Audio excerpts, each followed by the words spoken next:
the Pittsburgh Steelers select. Another Steelers NFL draft has come and gone, and some high-profile players are on the way to Pittsburgh. We're about to make you a Pittsburgh Steeler, brother. Coming up, we have a behind-the-scenes look at the Steelers draft picks and see where they fit into plans for the upcoming 2022 season. You are watching the Steelers Draft Wrap-Up Show right here live on KDKA TV.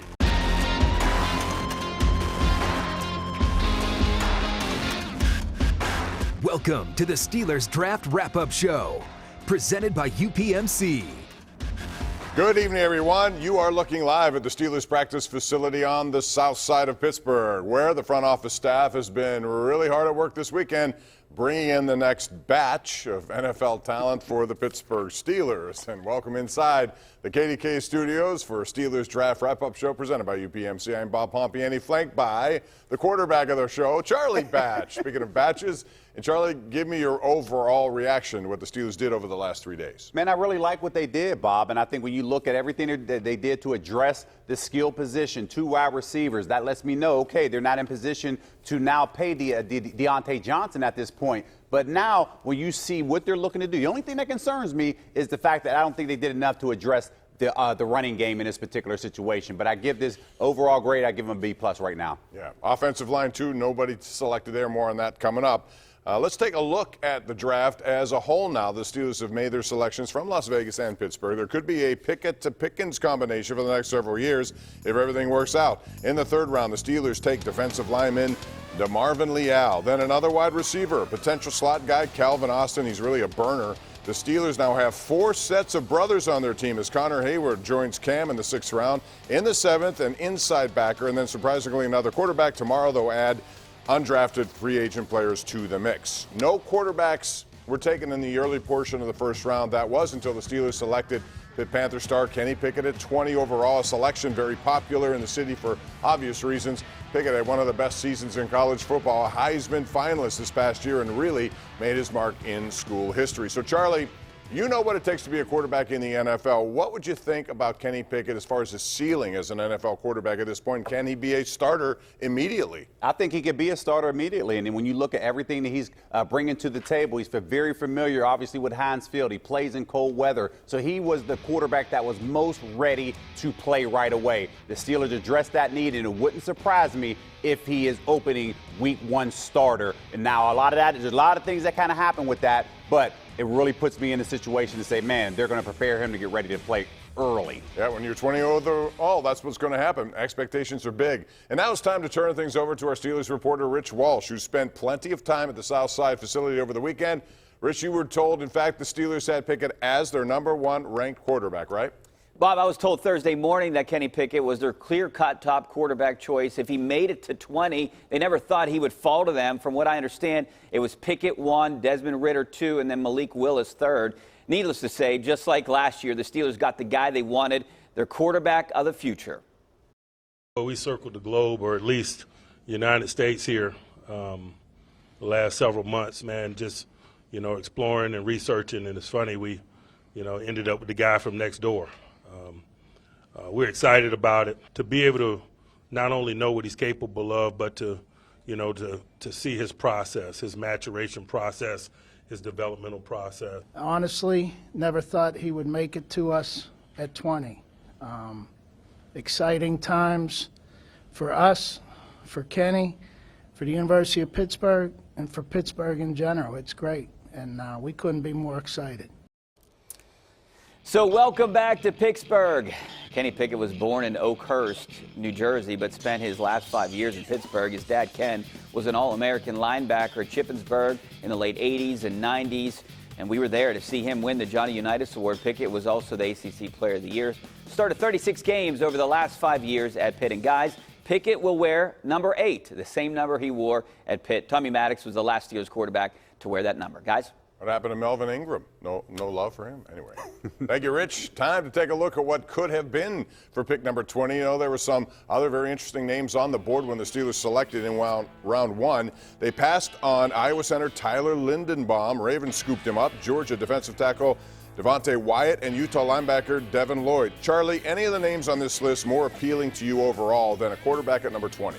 Yeah, I think when you look back, of course, you look at the center didn't need to be addressed, but I think when you look at where Devin Lloyd was at in that situation at the middle linebacker position, that was something I thought they may turn around and address, but obviously they feel very comfortable, obviously where Devin Bush is at this point. So this is something that we're going to have to pay attention to because they didn't pay a lot of attention to the defensive side of the ball. That lets me know they know more than what we do at this point, Bob. They certainly do, and we'll see how it's all on paper so far, but safe to say Kenny Pickett, already very familiar with the city of Pittsburgh, so there was no need to give him the red carpet grand tour of the city treatment like all others get. Steelers.com reporter Missy Matthews, however, caught up with the newest Steelers quarterback this weekend to talk about his return.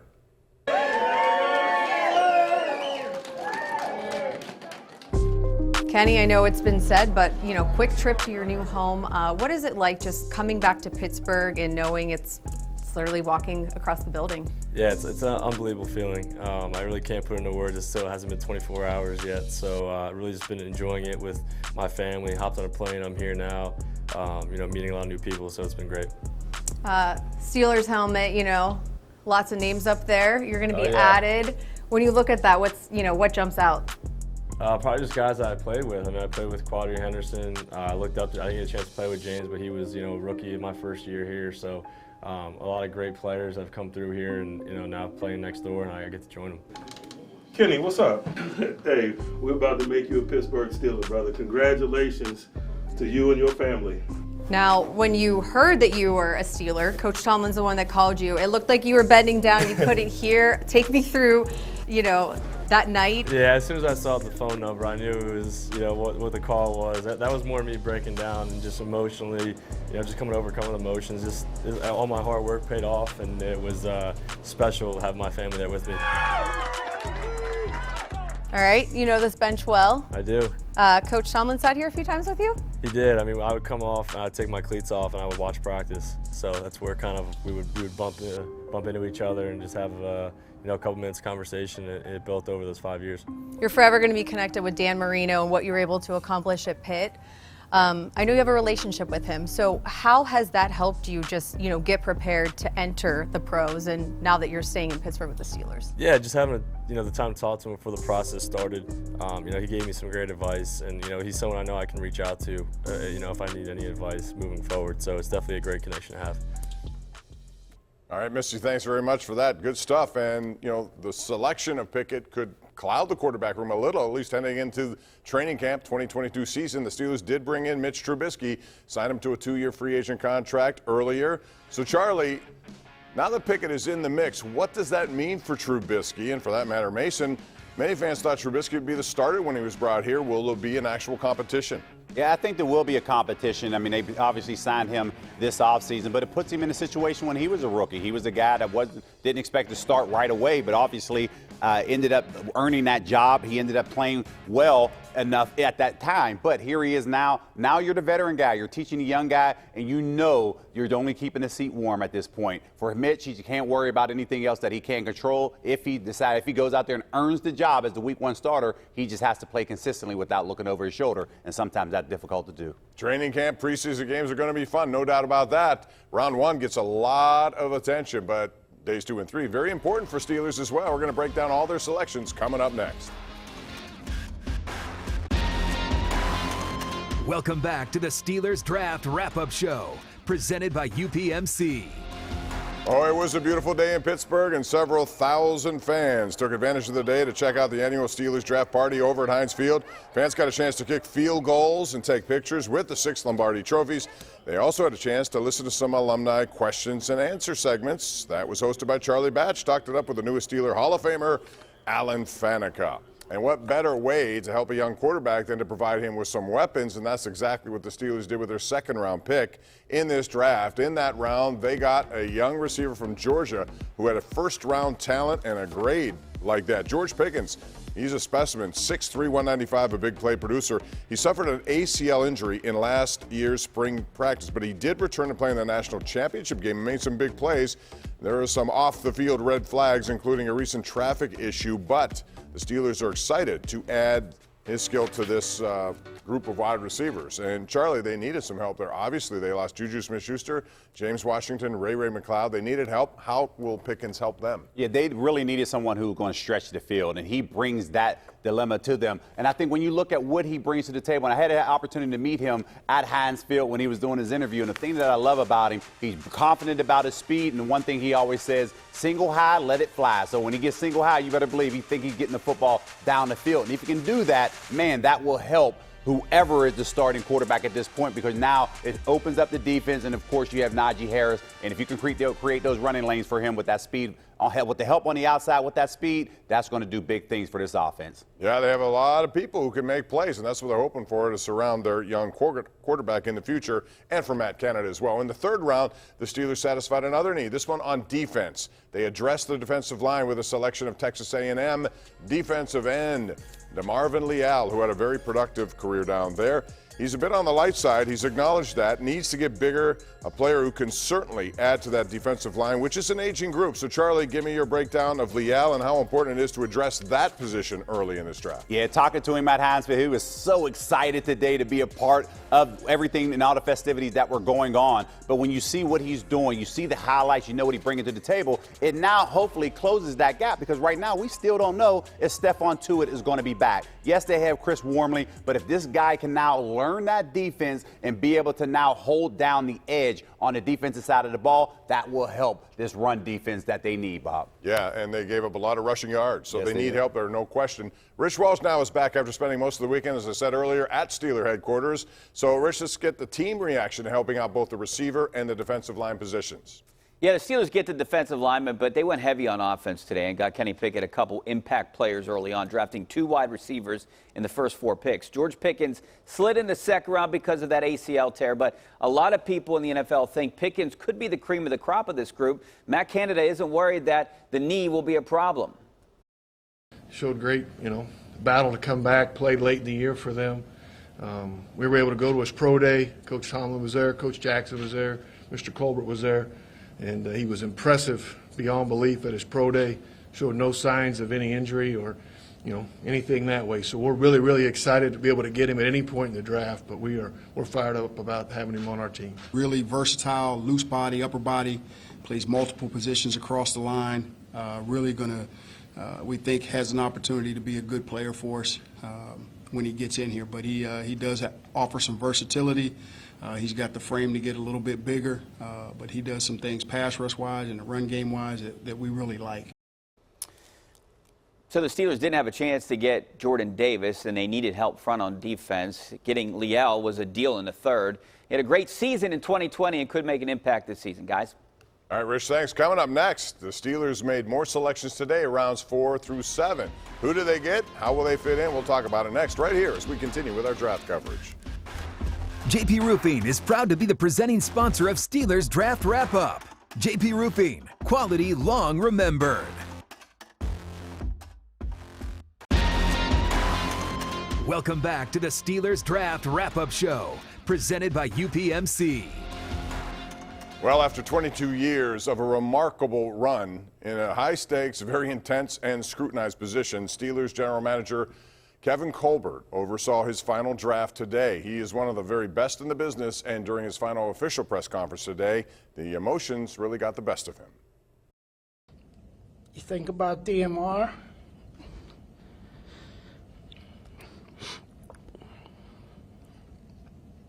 and being able to add to that room means a ton. But it doesn't mean it's over. The next step, we gotta get more than. And we'll never lose that. But it means a lot. Certainly one of the best in the business, Charlie. What about his legacy? 22 years in that position, that's hard to achieve. 22 years, he is a Hall of Famer. There's no question about it. Countless division titles. You're talking playoff wins, 3 Super Bowls, winning 2. Kevin Colbert drafted me out of Eastern Michigan in 1998. I had the opportunity to play for him 14 of my 15 years. I know who he is as a man, his love for his family, and what the game of football means to him. Kevin, you are 100% the man you present yourself to be. I love you like a father, and thank you for everything. Very well said. And emotions running all over the place over there because he is such a wonderful human being on top of being a tremendous general manager. Wishing Kevin all the best. Well, we're going to already talk about the wide receiver taken on day 2, and the Steelers added more weapons to the room here on day 3. The Steelers selected Memphis receiver Calvin Austin III in round 4. He ran a sub 4.40 at the Combine earlier this year. Could be a major piece of Matt Canada's offense. So here is what happened. Calvin Austin, Connor Heyward, Mark Robinson, and then the quarterback, Chris Oladokun, last pick of the 7th round. So they got 2 quarterbacks in this one. And now it's time to bring in a guy who spends plenty of time studying draft classes each and every year. We head to the South Side to talk to Steelers Nation Radio and former NFL scout Matt Williamson. So, Matt, what was your initial reaction to the Kenny Pickett selection in the round one? Why was he the only quarterback taken in that, not only that round, but the first 2 rounds? And then, you know, some draft people have 3 of them going in the first round. None of them did outside of Pickett. Why do you think he can succeed as an NFL quarterback? Oh, I think he could succeed as an NFL quarterback. I can't really answer why those other quarterbacks went as late as they did. That didn't quite add up to me. But in terms of Pickett, I mean, NFL ready is a misnomer. Nobody's ready for the NFL. That's a massive task. But his processing, his experience, his leadership, he goes through his progressions extremely well. I thought he was the most accurate quarterback in this whole draft.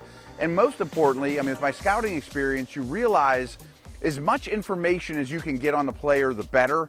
And no one in this entire draft is going to have more information on a player than the Steelers on Pickett. I mean, it's a perfect situation from that regard. Matt, the Steelers didn't draft the offensive line or address the offensive line in the draft. Do you think it was a missed opportunity, or do you think that the Steelers' offensive line is as good as it stands right now? No, I like what they've done with the line in the offseason. If you look at the line, everyone involved is very young. They also have a rare combination of being young as well as experienced. They've played a lot of snaps collectively, even though most of those guys are in their early 20s. They also are very cost controlled in terms of the salary cap from this point. So that's a rare combination that they're building to create some continuity overall for the coming years. So I don't think there's any superstars on their line. There's no Alan Faneca or Damani Dawson, but they should be young, experienced, and really develop rare continuity for the position over the next couple of years. So I'm happy with the line. All right, Matt Williamson, thanks very much. Appreciate your expertise, as always. And now let's take a look at the position breakdown Anytime. in the Tomlin era. 2 more wide receivers and another defensive lineman, adding to some of the highest totals by position since Mike Tomlin took over as head coach in 2007. So there are a lot of players coming and going here, and these guys hope to make a big difference. And I think when you look at Word, I mean, one thing that's always been Kevin Jim was finding receivers. And you can see it doing in this draft at this point. So you can never have enough receivers, and Kevin Colbert continues to prove that. All right, coming up next, we're going to take a look back at the 2021 draft and how the Steelers fared from last year's picks. That's when we return right here on KDKA.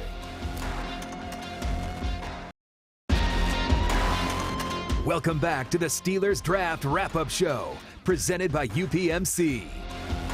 All right, welcome back. Well, the Steelers took a local pick in Kenny Pickett. He wasn't the only local connection drafted this weekend. 4 Penn State guys, including Jaquan Brisker, also Jahan Dotson, a good receiver, all were taken. Meanwhile, WPIAL standout and Western Michigan receiver Sky Moore is headed to Kansas City. He's going to join Juju Smith-Schuster playing for Patrick Mahomes out there with Kansas City.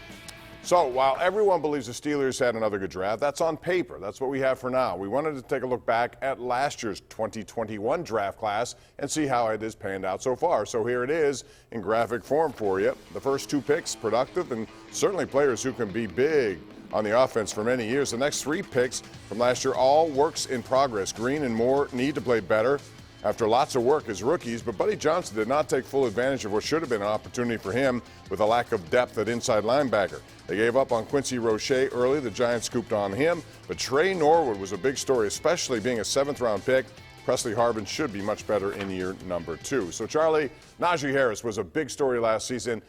But can he handle 84% of the offensive snaps as he did a year ago? I was surprised they didn't take a running back, actually. Yeah, you can always address that in the free agent pool that's happening here, so it wouldn't surprise me if the Steelers have 2 or 3 running backs there. But Najee, I expect more. I don't think 84%, but I think the production that he gets less than that will be more productive as it relates to yardage, only because there's more weapons. And when you have Matt Canada this offseason saying, I need more weapons, and the Steelers did something about that in this year's draft, you better believe this offense is going to be better than what it was a year ago. Lots of people, young people in this offense, including Pat Freiermuth. He came in really as a reliable target for Ben Roethlisberger, who loved him right off the bat. So what should year 2 look like for him? This game should completely slow down for him. Gives him an opportunity to look back on all the snaps that he played last year, another year in this offense. Man, I expect him to work the middle of the field more. And if he can do that, we'll be talking about this guy as borderline Pro Bowler, if not making the Pro Bowler. That's how talented this guy is. And Zach Gentry, also another guy who's beefed up and looks pretty good on that same position. Oh, we're almost out of time here on the Steelers Draft Wrap-Up Show. We're going to be right back to wrap it up. Draft weekend, and what a beautiful night it is in Pittsburgh. That's next.